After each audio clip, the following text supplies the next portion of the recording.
السلام عليكم ورحمة الله وبركاته، وأهلا وسهلا فيكم جميعا. حلا اليوم حلا بسيط وسهل. بحتاج لباكيت من الشعرية الباكستانية، بدي أكسره حتى يصير قطع صغيرة. طبعا هو سهل التكسير. حطيته بمقلة ورح أحطه على الغاز.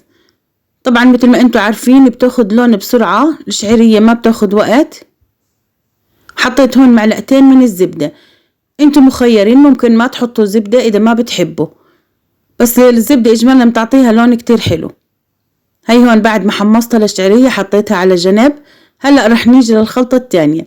هي عبارة عن 4 كاسات من الحليب، اضفت عليهم كاسة من السكر. رح دوب السكر بالحليب،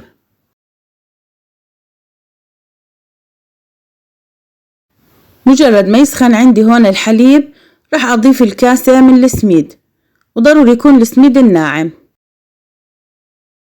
مجرد ما ضفت السميد بضلني أحرك، ما بتركه، لأنه السميد ممكن ينزل لتحت وينحرق. هيك بلش يشد عندي السميد حتى أتأكد إنه نضج وصار تمام. بلاحظ إنه فيه فقاعات. بضيف الطبقة اللي عملتها على الصحن التقديم. طبعا وهي سخنة بوزع فوقها الشعرية اللي حمصناها حتى تمسك الشعرية بالطبقة البيضة. طبعا هاي الوصفة كلها على بعضها تحضيرها ما أخذ مجرد ربع ساعة أقل حتى.